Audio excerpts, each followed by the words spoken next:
নারে তাকবীর।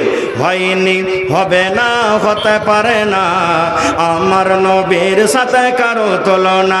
হায়রে তুলনা তো দূরের কথা, ছায়াও মিলে না। হয়নি, হবে না, হতে পারে না আমার নবীর সাথে কারো তুলনা। হয়নি, হবে না, হতে পারে না আমার নবীর সাথে কারো তুলনা। সকল নবী রাসূল ছিলেন খোদার দিওয়ানা, দো নয়নে দেখব খোদা ছিল তামান্না। আরে মোর নবীকে ডেকে নিলেন, আরে মোর নবীকে ডেকে নিলেন দেখবে রব্বানা। হয়নি, হবে না, হতে পারে না আমার নবীর সাথে কারো তুলনা। হয়নি, হবে না, হতে পারে না আমার নবীর সাথে কারো তুলনা। ইউসুফকে দেখে যারা আঙ্গুল কেটেছে তারা কি আমার নবীর রূপ দেখেছে? ইউসুফকে দেখে যারা আঙ্গুল কেটেছে তারা কি আমার নবীর রূপ দেখেছে? আরে দেখতো যদি কেটে দিত, আরে দেখতো যদি কেটে দিত কলিজাখানা। হয়নি, হবে না, হতে পারে না আমার নবীর সাথে কারো তুলনা। হয়নি, হবে না, হতে পারে না আমার নবীর সাথে কারো তুলনা। যার শানে আল্লাহ তাআলা করলেন ঘোষণা, খোলকে আজিম আমার শাহে মদিনা। যার শানে আল্লাহ তাআলা করলেন ঘোষণা, খোলকে আজিম আমার শাহে মদিনা। মুসলমানি নবী ছাড়া কিছুই মানে না, মুমিনি কোরআন ছাড়া কিছুই বুঝে না। হয়নি, হবে না, হতে পারে না আমার নবীর সাথে কারো তুলনা। হয়নি, হবে না, হতে পারে না আমার নবীর সাথে কারো তুলনা। নারে তাকবীর। তবে ভাই সূরা ইখলাস পড়ছেন, তারপরে অন্য অন্য আরেকটা সূরা পড়ার পর তখন রুকু করছেন। আমরা ওকে বললাম তো বলছে যে না এরকম ভাবে আমি নামাজ পড়াবো। এবার রাসূল বললেন যে এক কাজ করো, তোমাদের ইমাম সাহেবকে ডেকে নিয়ে এসো। ইমাম সাহেবকে ডাকা হলো।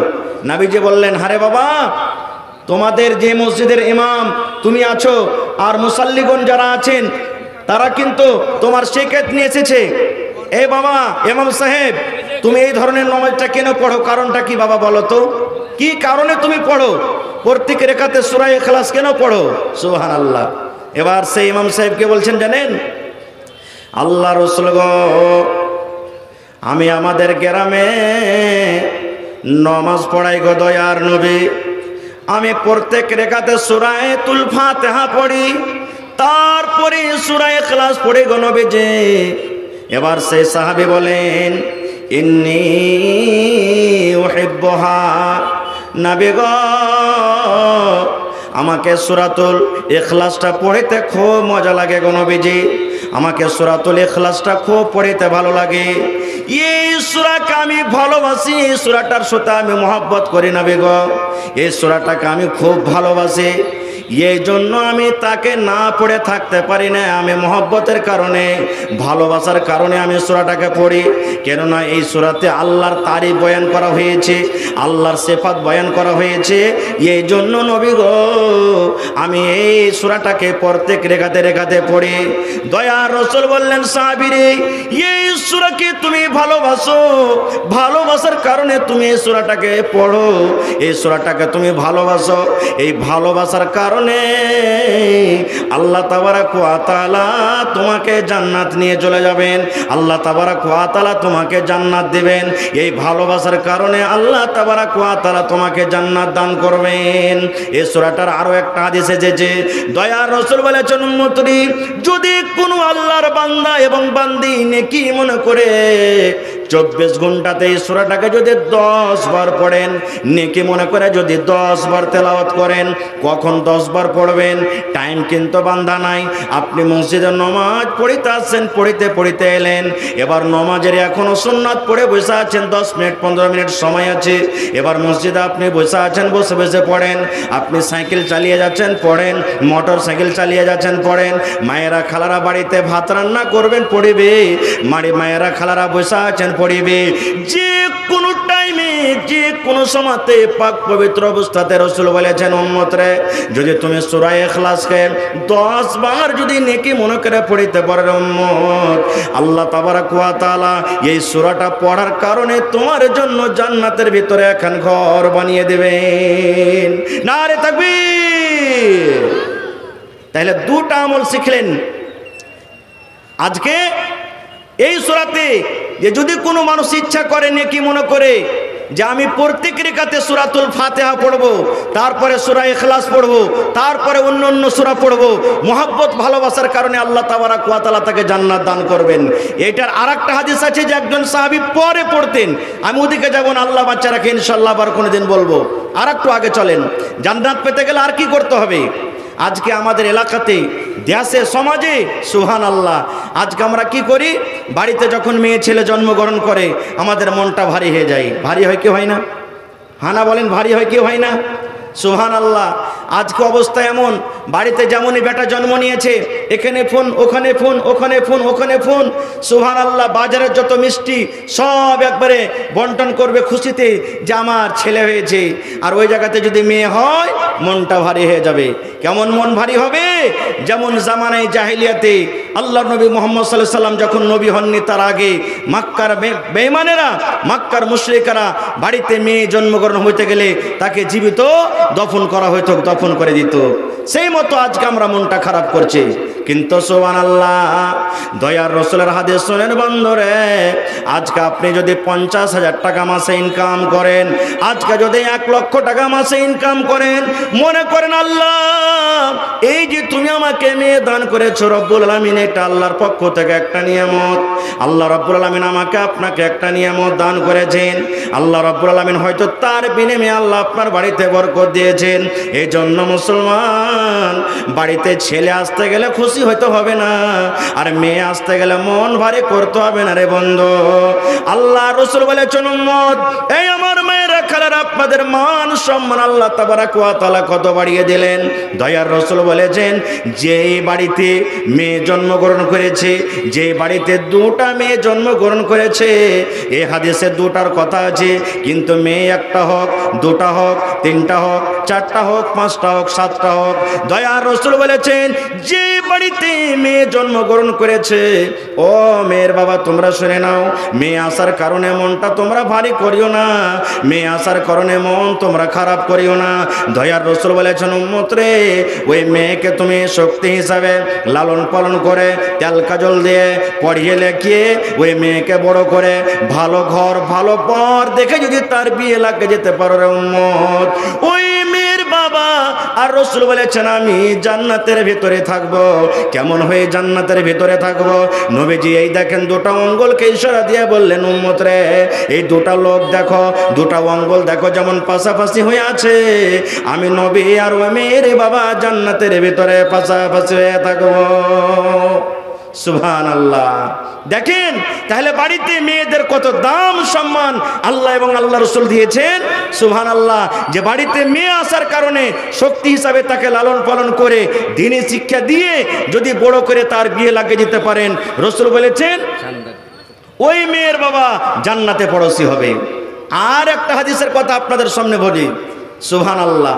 আপনারা বলেন তো, এই জমিনের ভিতরে সব থেকে উত্তম জায়গা কি বলেন তো? জোরে বলেন। মসজিদ। মসজিদ শব্দের মানে সিজদা করার জায়গা। আর এই জমিনে সব থেকে নোংরা খারাপ জায়গা কাকে বলা হয়েছে? আরো জোরে বলেন, আর একটু জোরে বলেন। বাজার।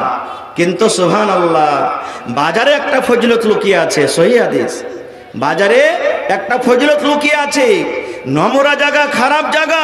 তাহলে আপনারা বলবেন, হাজি মাওলানা বাজার যেতে হবে না? বাজার যেতে হবে, দরকার হিসাবে যেতে হবে, বিনা দরকারে বাজার যেতে হবে না। তাহলে বাজারে কি ফজিলত লুকিয়ে আছে? আল্লাহ রাসূল বলেছেন, উম্মত, তুমি যখন ওযু করতে বসবে তার দোয়া আছে, মসজিদে যখন ঢুকবে তার দোয়া আছে, পেশাব পায়খানাতে যখন যাবে তার দোয়া আছে, বিবির কাছে যখন তুমি যাবে তার দোয়া আছে। প্রত্যেক অনেক জায়গাতে দোয়া আছে রে উম্মত। এই মতো এই জমিনের উপরে আকাশের তলাতে সব থেকে নোংরা জায়গা, খারাপ জায়গা হলো বাজার। কিন্তু দয়ার রাসূল বলেছেন উম্মত রে, যখন তুমি বাজারে যাবে, নাস্তা খেতে বাজারে যাবে, চা খাইতে বাজারে যাবে, বাড়িতে মেহমান এসেছে মিষ্টি কেনার জন্য তুমি যখন বাজারে যাবে রে উম্মত, তুমি দোকানদারি করো, তুমি বাজারে যাচ্ছ, দয়ার রাসূল বলেছেন উম্মত সেই বাজারে ঢোকার টাইমে, বাজারে যাওয়ার টাইমে যে একটা দোয়া আছে, নবীজি বলেছেন উম্মত সেই দোয়াটা যদি তুমি পড়ে বাজারে ঢুকো, তাহলে সেই দোয়াটার চারখানা ফজিলত বয়ান করা হয়েছে। এক নম্বরে নবী বলেছেন উম্মত যখনই তুমি বাজার ঢুকলে, ঢোকার সময় যদি তুমি দোয়াটা পড়ে নাও, তোমার জীবনের যে ছোট ছোট সাগিরা গুনাহ রয়েছে উম্মত, কত গুনাহ, 10 লক্ষ গুনাহ আল্লাহ তাবারক ওয়া তাআলা সেই দোয়াটা পড়ার কারণে আল্লাহ মাফ করে দিবেন। এবং তোমার জীবনে আল্লাহ তাবারক ওয়া তাআলা তোমার নেকির রেজিস্টারে খাতাতে 10 লক্ষ আল্লাহ তাবারক ওয়া তাআলা নেকি দান করবেন। এবং আল্লাহ তাবারক ওয়া তাআলা 10 লক্ষ দরজাকে মারতাবাকে আল্লাহ উঁচা করে দিবেন। এবং ওয়াফি রাওয়ায়াতিন, অন্য রাওয়ায়াতে দোয়াটার একটা ফজিলত বয়ান করা হয়েছে উম্মত এই বাজারে ঢোকার টাইমে যদি তুমি দোয়া পড়ো, আল্লাহ তাবারক ওয়া তাআলা এই দোয়াটা পড়ার কারণে জান্নাতের ভিতরে এখন ঘর বানিয়ে দেবেন। চারখানা ফজিলত। এক নম্বর 10 লক্ষ গুনাহ রেজিস্টারে লেখা হবে। 2 নম্বর আল্লাহ রাসূল বলেছেন জীবনের ছোট ছোট সাগিরা গুনাহ 10 লক্ষ গুনাহ মাফ হবে। 3 নম্বর 10 লক্ষ দরজা মারতাবাকে আল্লাহ আপনার বুলন্দ করে দিবেন, উঁচা করে দিবেন। 4 নম্বর জান্নাতের ভিতরে একখানটা ঘর আল্লাহ বানিয়ে দিবেন। তাহলে বলেন এই দোয়াটা পড়া দরকার আছে না নেই? এই ফজিলত আমরা নিতে চাই না? বলবেন মাওলানা কি দোয়া? দোয়াটা একবারে ছোট্ট। দয়ার রাসূল বলেছেন উম্মত যখন তুমি বাজারে ঢুকবে তখন এই দোয়া পড়বে, লা ইলাহা ইল্লাল্লাহু ওয়াহদাহু লা শারীকা লা, লাহুল মুলকু ওয়া লাহুল হামদ ওয়া হুয়া হাইয়ুন লা ইয়ামুতু বিয়াদিহিল খায়র ওয়া হুয়া আলা কুল্লি শাইইন কাদির। এটা হলো বাজারে ঢোকার দোয়া, এটা বাজারে দাখিল হওয়ার দোয়া।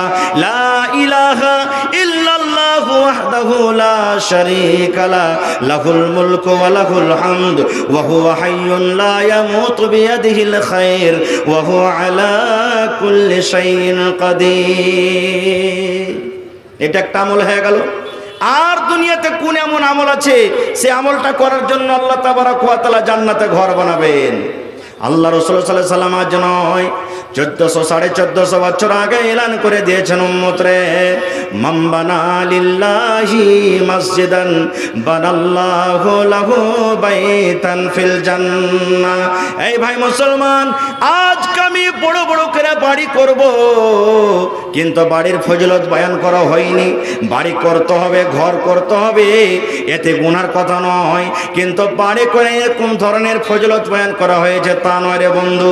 আমি বড় বড় মার্কেটে দোকান করে দেব, দোকান বানাইতে হবে, দোকান করেন মানা নাই, কিন্তু দোকানের ফজিলত বয়ান করা হয়নি। দয়ার রাসূল বলেছেন উম্মত যদি কোনো আল্লাহর বান্দা এবং বান্দি আল্লাহ তাবারক ওয়া তাআলাকে সন্তুষ্ট করার জন্য, আল্লাহকে রাজি করার জন্য আল্লাহর ইবাদত খানা মসজিদ, যে মসজিদের ইবাদত হবে, যে মসজিদে মানুষ নিজের জীবনের গুনাহ নিয়ে যাবে, বোঝ নিয়ে যাবে, যে মসজিদে গিয়ে বলবেন রব্বুল আলামিন জীবনে ভুল করেছি আল্লাহ, এই রব্বুল আলামিন জীবনে চুরি করেছি, জিনা ব্যভিচার করেছি, মিথ্যা বলেছি, আল্লাহ মদ পান করেছি, আল্লাহ তুমি রব্বুল আলামিন, তোমার নাম গফফার, আল্লাহ তুমি ছাড়া জীবনের গুনাহ কেউ মাফ করতে পারবে না। এই মসজিদে এরকম ভাবে যারা প্রার্থনা করবে, আল্লাহকে ডাকবে, দয়ার রাসূল বলেছেন উম্মত রে, যদি কোনো আল্লাহর বান্দা এবং বান্দি আল্লাহকে সন্তুষ্ট করার জন্য আল্লাহর মসজিদ এখন বানিয়ে দেয়, আল্লাহ তাবারক ওয়া তাআলা তার জন্য জান্নাতের ভিতরে একখানটা ঘর বানিয়ে দেবে। এই কথার উপরে বিশ্বাস আছে না নেই? দয়ার রাসূলের কথার প্রতি বিশ্বাস আছে না নেই? আচ্ছা আপনারা বলেন তো, আপনারা বলবেন হাজী মাওলানা এই দুনিয়াতে যদি আমি মসজিদ তৈরি করি তা আল্লাহ তাবারক ওয়া তাআলা ওই দুনিয়াতে আখিরাতে আমাদের জন্য ঘর কেমন করে তৈরি করবেন? এরকম প্রশ্ন জাগছে না, জাগে না? 1-2 মিনিট সময় নেব আপনাদের। আল্লাহর রহমতে আপনাদের এলাকাতে মজলিসে অনেক হাজী সাহেব আছেন নাকি? আছেন না নেই?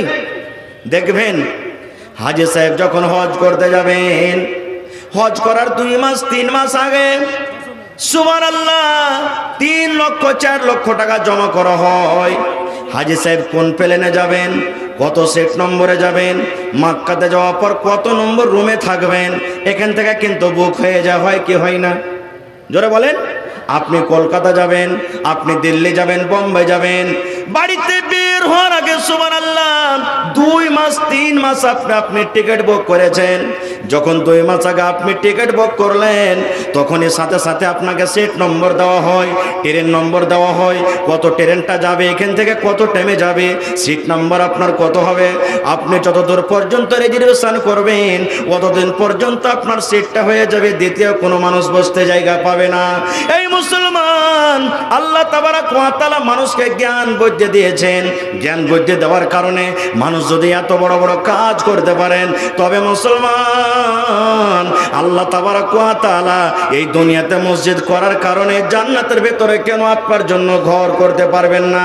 এই যে দেখবেন কিছুদিন আগে আমাদের ভারতবর্ষের যারা বৈজ্ঞানিক রয়েছেন, তারা এই জমিন থেকে চাঁদের উপরে রকেট পাঠা হয়েছিল, শুনেছেন? চাঁদটা কত দূরে আছে আপনারা জানেন? 4,80,000 কিলোমিটার দূরে চাঁদ আছে। ওখানে ক্যামেরা পটা হয়েছে, সিসিটিভি লাগা হয়েছিল। চাঁদের জমিনটা কেমন, চাঁদের জমিনের রংটা কেমন, চাঁদের ওপরে কি কি আছে, ওখান থেকে ফটো করে করে দুনিয়াতে আপনি দেখতে পেয়েছেন। মুসলমান মানুষরা যদি অল্প জ্ঞান নিয়ে ইলম নিয়ে যদি এত কিছু করতে পারেন, তবে আল্লাহ তাবারাক ওয়া তাআলা কেন জান্নাতের ভিতরে আমার জন্য আপনার জন্য ঘর করতে পারবেন না? তবে বলবেন মাওলানা এই জায়গাতে গোটা মসজিদের কথা বলা হয়েছে। আমি একটা গরিব মানুষ, গোটা মসজিদ তো বানাইতে পারবো না। গোটা মসজিদ না বানাইতে গেলে আল্লাহ আমার জন্য জান্নাতে কেমন করে ঘর বানাবেন? অন্য হাদিসে দয়ার রাসূল বলেছেন, উম্মত রে, তোমরা যে পাখির বাসা দেখো রে উম্মত, পাখি যে বাসা করে, পাখি নিজের থাকার জন্য যে ঘর বানায়, এই বাসার সমান, এই পাখির ঘরের সমান যদি ঘর তোমরা আল্লাহর তৈরি করো দুনিয়াতে, এই পাখির যে বাসা রয়েছে, বাসার সমান যদি মসজিদ তৈরি করো দুনিয়াতে, আল্লাহ তাবারাক ওয়া তাআলা তার জন্য তার বদলাতে জান্নাতে ঘর বানিয়ে দেবেন। সামান্য পাখি যে আছে, পাখির যে বাসা আছে, বাসা খুব ছোট্ট হয় নাকি? পাখির বাসা খুবই ছোট্ট হয়। এতক্ষণই জায়গাও যদি কেউ মসজিদ দুনিয়াতে বানিয়ে দেয়, আল্লাহ তাবারাক ওয়া তাআলা তার জন্য জান্নাতে ঘর বানাবেন। এটা কেমন কথা? উলামায়ে কেরাম, মুহাদ্দিসিনে কেরাম এর 2টা তরজমা করেছেন। 1 নম্বর তরজমা কি, যে আপনার ক্ষমতা মতন বড় মসজিদ করতে পারলেন না, শক্তি আছে অত বড় খানটাই মসজিদ আপনি করতে পারছেন, তবে আল্লাহ তাবারাক ওয়া তাআলা আপনার পরে খুশি হয়ে জান্নাতে ঘর বানাবেন। এবং দ্বিতীয় উলামায়ে কেরাম তার মতলব বয়ান করেছেন, আজকে ধরেন আপনার চাঁদপুরে মসজিদ তৈরি হবে, 10 লক্ষ টাকা মোটামুটি ধরেন যে খরচ হবে। এবার আপনি একটা গরিব মানুষ, 10,000 টাকা আপনি জমা করলেন, ওই 10,000 টাকাতে সিমেন্ট কেনা হলো, ছড় কিনা হলো, গিট্টি কিনা হলো, মিস্ত্রি লাগলো, এই করে করে করে আপনার টাকাতে বাসা বরাবর একটা জায়গা করা হলো, বাসা বরাবর আপনার টাকাতে একটা জায়গাটা হলো। তা আল্লাহ রাসূল বলেছেন ওই লোকটার জন্য আল্লাহ তাবারাক ওয়া তাআলা জান্নাতে ঘর বানাবেন। আর একটা হাদিস আছে, মসজিদের সামনে একটা ফাঁকা জায়গা ছিল, একটা খালি জায়গা ছিল। নবীজি একদিন সাহাবায়ে কেরামকে বলছেন, যেমন আজকে আপনারা জালসা শুনতে এসেছেন, মসজিদের জন্য কিছু ওয়াজ শুনবো আর দান করব। নবীজি একদিন সাহাবায়ে কেরামকে বলছেন, রে আমার সাহাবীর দলেরা, এই যে আল্লাহর ঘর তোমরা দেখতে পাও, আল্লাহর মসজিদ তোমরা দেখতে পাও, এই মসজিদের পাশে, মসজিদের সামনে একটা ফাঁকা জায়গা রয়েছে রে উম্মত। এই আমার সাহাবীরা শুনে নাও, এই মসজিদের সামনে একটা ফাঁকা জায়গা রয়েছে। আমি দয়ার নবী তোমাদেরকে বলি, যদি তোমাদের মধ্যে কোনো এমন আল্লাহওয়ালা এই মসজিদের সামনে যে ফাঁকা জায়গাটা রয়েছে, এই মসজিদের জমিনটা কিনে যদি তোমরা মসজিদে লাগিয়ে দিতে পারো, এই ফাঁকা জায়গাটা খরিদ করে তোমরা যদি কেউ মসজিদে লাগিয়ে দিতে পারো, দয়ার রাসূল বলেছেন উম্মত, এই ফাঁকা জায়গাটা মসজিদে খরিদ করে লাগার কারণে আল্লাহ তাবারাক ওয়া তাআলা তার জন্য জান্নাতে ঘর বানিয়ে দেবেন। যেমন এই কথাটা বলা, হযরত ওসমান গনি রাদিয়াল্লাহু তাআলা আনহু দাঁড় হয়ে গেলেন, ইয়া রাসূলুল্লাহ আমি ওসমান, নবী গো যত টাকা লাগবে, যত পয়সা লাগবে, আজকে আমি ওসমান এই জমিনটা খরিদ করে আমি মসজিদে লাগিয়ে দিলাম। আর একটা হাদিস বলি, আপনারা বলবেন হাজি মৌলানা এই যে হাদিসে এরকম কি কোনো কথা আছে যে লোকের কাছে চান্দা চাইতে হবে, দান নিতে হবে? জি আছে। যেমন একটা হাদিস আপনাদের সামনে বলি, নবীজি একদিন সাহাবায়ে কেরামকে ওয়াজ করলেন, ও আমার সাহাবীরা তোমরা দান করো। নবীজি নিজে বললেন, ও আমার সাহাবীরা তোমরা দান করো। সাহাবায়ে কেরাম চলে গেলেন আপন আপন বাড়িতে দান আনার জন্য। সব সাহাবীর কথা বলবো না। আব্দুর রহমান বিন আউফ চলে গেলেন, সুবহানাল্লাহ, 1000 কেজি খাজুর লেসা দান করে দিলেন। হযরত ওসমান গনি রাদিয়াল্লাহু তাআলা আনহু চলে গেলেন, উট ঘোড়া সোনার চাঁদি টাকা যা ছিল দান করে দিলেন। এবার দুজন সাহাবীর কথা শুনেন, একজন হযরত ওমর রাদিয়াল্লাহু তাআলা আনহু আর একজন হযরত আবু বকর রাদিয়াল্লাহু তাআলা আনহু। ওমর ফারুক মনে মনে বলছেন, আল্লাহ আজকে নবীজি দান করতে বলেছেন, আবু বকরকে কোনোদিন দান করে জিততে পারেনি, আজকে আমি ওমর, আল্লাহ আমাকে তো মাল দিয়েছেন যে আজকে আবু বকরকে দান করে জিতবই আমি। পাল্লা পাল্লে শুরু করে দিলেন, আজকে আবু বকরকে দান করে জিতবো। এবার ওমর ফারুক বাড়ি চলে গেলেন, কপি কলম নিয়ে বসলেন। বসার পর বাড়িতে যত মাল ছিল 2 ভাগে ভাগ করলেন। ধরেন 10টা উট ছিল, 5টা বাড়িতে রাখলেন, 5টা আল্লাহর রাসূলের সামনে হাজির করে দিলেন। 2টা বাগান ছিল, একটা বাগান বাড়িতে রাখলেন, একটা দান করে দিলেন। বাড়িতে 10টা বকরি ছিল, ছেলে মেয়ের জন্য 5টা রাখলেন, 5টা হাজির করে দিলেন। মানে হযরত ওমর রাদিয়াল্লাহু তাআলা আনহুর বাড়িতে যত মাল 2 ভাগ করে 1 ভাগ বাড়িতে রাখলেন ছেলে মেয়ের জন্য, আর 1 ভাগ আল্লাহর রাসূলের সামনে হাজির করে দিলেন। হযরত আবু বকর রাদিয়াল্লাহু তাআলা আনহু বাড়ি গেলেন। বাড়িতে যাওয়ার পর বিবিকে বলছেন, ও আমার বিবি, নবীজি দানের এলান করেছেন, দান করতে হবে। অমুক অমুক সাহাবায়ে কেরাম দান করলেন, আমার বন্ধুরা উমর ফারুক বাড়িতে মালকে 2 ভাগ করে 1 ভাগ রাখলেন, আর 1 ভাগ আল্লাহ রাসূলের সামনে হাজির করে দিয়েছেন। বিবি রে, আমি কি দান করব? আমার বাড়িতে কি কিছু নেই? সুবহানাল্লাহ। হযরত আবু বকর রাদিয়াল্লাহু তাআলা ওনার স্ত্রীকে বলছেন, স্বামী জান, 2.5 কেজি যাও কিংবা যাওয়ের বাড়িতে আটা আছে, তাছাড়া কিছু বাড়িতে নেই। হযরত আবু বকর রাদিয়াল্লাহু তাআলা আনহু বলছেন বিবিকে, যা আছে বাড়িতে ওটাই দাও, ওটাই নিয়ে যে দান করব, বাড়িতে নাই কিছু তো কি করব? হযরত আবু বকর রাদিয়াল্লাহু তাআলা আনহু কাউকে জানতে দিলেন না। ওই 2.5 কেজি যাও কিংবা যাওয়ের আটা এবার নিয়ে যে ঢেরিতে মাল রাখা আছে ওই ঢেরিতে ঢেলে দিলেন। এবার নবীজি হাজিরি শুরু করে দিলেন, কে কতটি দান করেছে। এবার দয়ার নবী হাজিরি শুরু করে দিলেন। এই আব্দুর রহমান বিন আওফ, তুমি কি দিয়েছো বাবা? আব্দুর রহমান বিন আওফ বললেন, ইয়া রাসূলুল্লাহ, আমি আব্দুর রহমান বিন আওফ 1000 কেজি খাজুর দান করেছি গো নবীজি। এবার নবীজি উমরকে বলছেন, উমর তুমি কি দিয়েছো? হযরত ওমর রাদিয়াল্লাহু তাআলা আনহু বললেন, ইয়া রাসূলুল্লাহ, আমি ওমর আমার মালকে 2 ভাগ করেছি গো নবীজি। 2 ভাগ করে 1 ভাগ আমার ছেলে মেয়ের জন্য বাড়িতে রেখেছি, আর 1 ভাগ মাল আপনার সামনে হাজির করে দিয়েছে গো নবীজি। এবারে করতে করতে নবীজি আবু বকরকে বলেন, আবু বকর তুমি কি দান করেছো বাবা? এবারে আবু বকর রাদিয়াল্লাহু তাআলা আনহু দেখেন দয়ার নবীর সামনে কেমন উত্তর দিলেন। হযরত আবু বকর বললেন, ইয়া রাসূলুল্লাহ, আমি আবু বকর আপনার বন্ধু, আপনার দোস্ত কি দান করেছি নবী গো, এটা জিজ্ঞাসা না করে আমার ছেলে মেয়ের জন্য বাড়িতে আমি কি রেখেছি আর আপনার সামনে আমি কি দান করেছি এটা জিজ্ঞাসা করেন। এইবারে নবীজি বলেন, আবু বকর তোমার ছেলে মেয়ের জন্য বাড়িতে কি রেখেছো আর আল্লাহর রাহে তুমি কি দান করেছো বাবা বলো তো। এইবার হযরত আবু বকর রাদিয়াল্লাহু তাআলা আনহু বললেন, ইয়া রাসূলুল্লাহ, আমি আবু বকর আপনার বন্ধু, আপনার দোস্ত, নবী গো, আল্লাহ এবং আল্লাহ রাসূলকে আমার বাড়িতে রেখে আমার ছেলে মেয়ের জন্য আল্লাহ এবং আল্লাহ রাসূলকে বাড়িতে রেখে আমার বাড়িতে যা ছিল নবী গো সব কোটা আমি দান করে দিয়েছি। সুবহানাল্লাহ। বলছেন নবীজি আল্লাহ এবং আল্লাহ রাসূলকে বাড়িতে রেখে যা ছিল সব আমি আল্লাহর রাহে দান করে দিয়েছি। তাহলে হাদিসে থেকে আমরা বুঝতে পারলাম কি যে আল্লাহ রাসূলের জামানাতে নবীজি দান চেয়েছেন সাহাবায়ে কেরামের কাছে। এবার মা খালারা বলবেন, এটা তো পুরুষের জন্য দান হলো, রাসূল তা আমাদের জন্য বলেননি? জি, মহিলাদের ব্যাপারও আছে হাদিস, কি এটাও সহিহ হাদিস।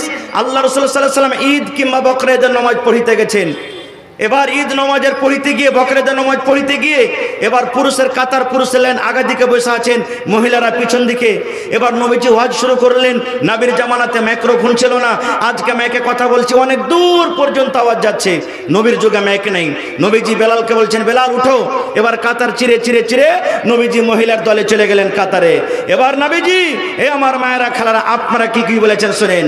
ইয়া মাশারান নিসায়ে তাসাদ্দাকনা ফাইন্নী উরিতুকুন্না আকসারা আহলিন নার। দয়ার নবী মহিলারাকে ওয়াজ করলেন, ও মহিলার দল, আল্লাহ তাবারক ওয়া তাআলা আমাকে মেরাজের রাত্রে দেখালছেন। আমি মেরাজের রাত্রে জাহান্নাম ঘুরে ঘুরে দেখলাম, আমি জাহান্নামে নজর করলাম। ওরে সুবহানাল্লাহ। দয়ার রাসূল বলেন, মহিলা, আমি তোমাদেরকে জাহান্নামের আগুনে বেশি বেশি করে জ্বলতে দেখলাম। আমি যেদিকে দেখছি শুধু মহিলা, যেদিকে আমি নজর করি শুধু মহিলা। মহিলার দল জাহান্নামের ভিতরে হাউমা করে চিৎকার করছে, আল্লাহ বাঁচাও, আল্লাহ বাঁচাও, মা মরে গেলাম। এই করে করে মহিলার দলে দেখ আমি জাহান্নামের আগুনে দেখলাম। নবীজি বললেন, মহিলা, তোমরা দান করো, তোমরা সাদকা করো, খায়রাত করো। দান করতে গেলে আল্লাহ তাবারক ওয়া তাআলা হয়তো তোমাদেরকে আগুন থেকে আল্লাহ রেহাই করবেন। যেমন কথাটা বলা, ওয়াবে মা ইয়া রাসূলুল্লাহ, মহিলাদের মধ্যে প্রশ্ন করে দিলেন, আল্লাহ নবী গো, আপনি বললেন মহিলা তোমরা দান করো, সাদকা করো, খায়রাত করো, কারণ তোমাদেরকে জাহান্নামের আগুনে পড়তে দেখলাম। দয়ার নবী গো, নারীরা কোন এমন পাপ করে, মহিলারা কোন এমন গুনাহ করে, মহিলাদের দ্বারাতে কোন এমন ভুল হয়ে যায়, যে গুনাহটার কারণে আল্লাহ তাবারক ওয়া তাআলা মহিলাদেরকে জাহান্নামের আগুন আপনি দেখেছেন। এবার রাসূল বললেন, ও মহিলার দলেরা শোনো, এই হাদিসে দুটা কথা বলা হয়েছে। মাত্র মহিলাদের দ্বারাতে, মা খালাদের দ্বারাতে দুটা করে বেশি বেশি গুনাহ হয়ে যায়, পাপ হয়ে যায়। একটা হলো তুকসিরুনাল্লাহ আনা, দুই নম্বর রাসূল বলেছেন ওয়া তাকফুনাল আশির। ও মহিলার দল, এই